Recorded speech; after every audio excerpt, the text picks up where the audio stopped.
इस देश में स्कूल से ज्यादा लोग मंदिर में जाते हैं। हाईकोर्ट ने 455 केसेस तो एक्सेप्ट कर लिए हैं। अब देखना ये है कि कांजी लालजी मेहता हाईकोर्ट में क्या दलीलें पेश करेंगे। सिद्धेश्वर महाराज, आपकी ये मंदिर वाली जो जगह है वो कितने एकड़ में फैली हुई है?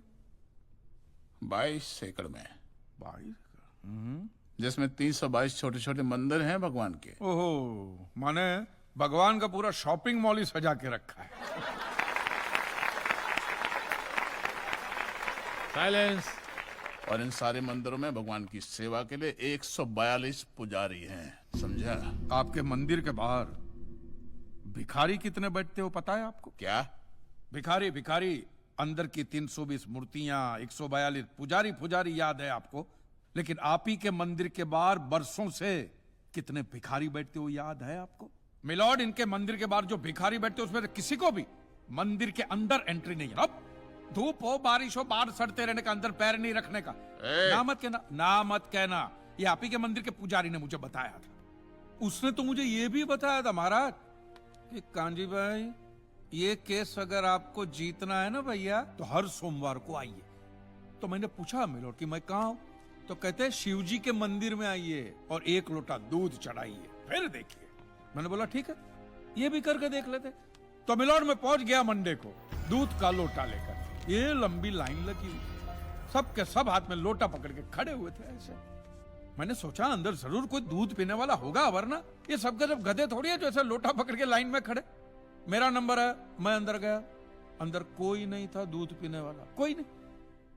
बीच में वो काला पत्थर पड़ा हुआ था, उसे शिवलिंग कहते हैं, मूर्ख। हाँ, शिवलिंग, शिवलिंग पड़ा हुआ था। और वो पत्थर मिलो, वो पत्थर दूध था। और वो पत्थर के बिल्कुल बगल में से छोटी सी पतली सी नाली में से वो सारा दूध बाहर की ओर जा रहा। मैंने बोला कि यस, बाहर तो कोई खड़ा ही खड़ा होगा दूध पीने वाला। देखा, बाहर भी कोई नहीं था। वो सारा दूध मिलो उस नाली से निकलकर बाहर गटर में जा रहा। Total waste. और वो गटर को लग के एक भिखारी खड़ा हुआ था। बेचारा 4-5 दिन का भूखा होगा महाराज, भूख के मारे वो कांप रहा था।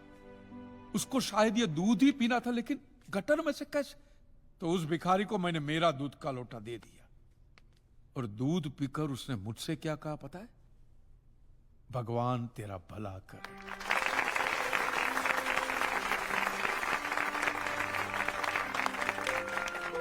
तो मंदिर में आने वाले एक एक इंसान वो पत्थर पे दूध डालने के बजाय किसी गरीब के पेट में डाले ना, तो सबसे ज्यादा पुण्य मिलेगा। नहीं?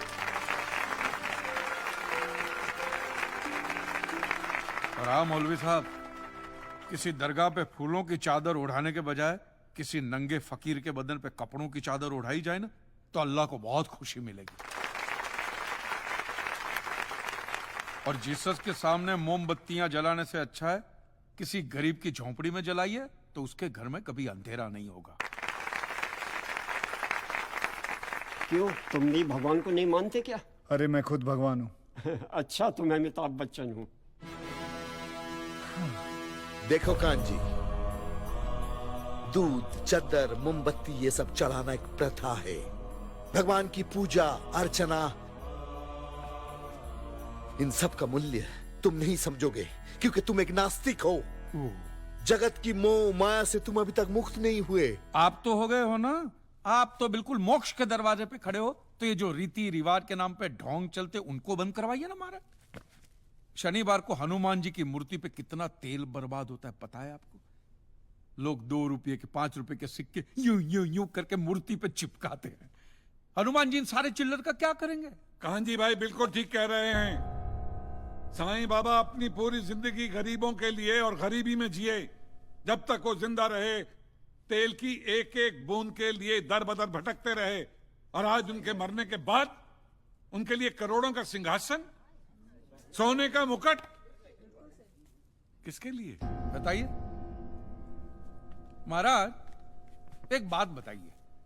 जो भी भक्त भगवान की श्रद्धा से सच्चे दिल से भक्ति करता है, उस पर तो उस परम कृपालु की कृपा दृष्टि रहती है ना? रहती है ना? आया ना? हाँ, तो चलिए महाराज, मुझे ये बताइए कि अमरनाथ और वैष्णो देवी की यात्रा पे जाती हुई बस नीचे खाई में क्यों गिर जाती? वो तो भगवान की भक्ति के लिए जा रहे थे, श्रद्धा से भजन गाते गाते जा रहे थे, तो भगवान ने डायरेक्टली उनको ऊपर बुला लिया। और आप मुझे एक गाड़ी ऐसी बताइए जिसका एक्सीडेंट हुआ हो और जिसके अंदर भगवान की मूर्ति या फोटोग्राफ ना हो।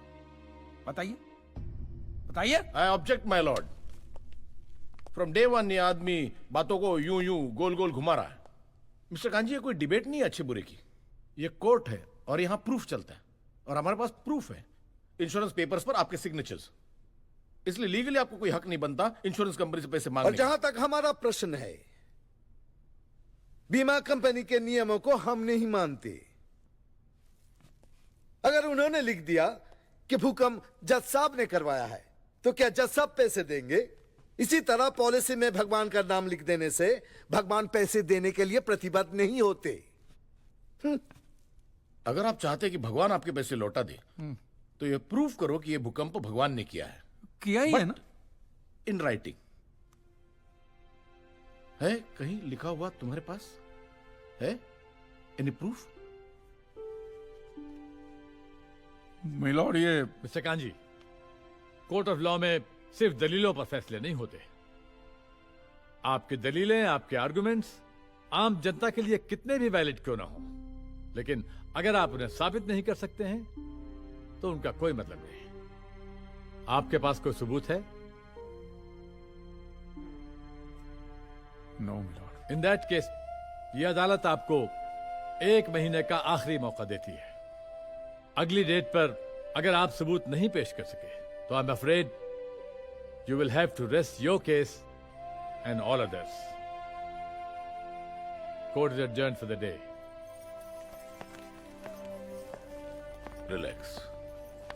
अगली बार इस कोर्ट में नजर आए ना, तो मानहानि का ऐसा केस ठोकूंगा, पहने हुए कपड़े भी उतर जाएंगे। Relax.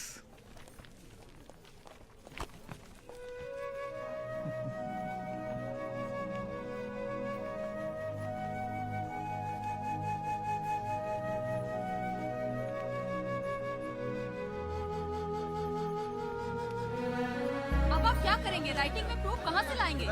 Because you are not alone, Mr. Kanji. It's a matter of crores of rupees. बहुत से लोगों की उम्मीद आपसे लगी हुई है। सर, राइटिंग में प्रूफ कहाँ से लाएंगे आप सर?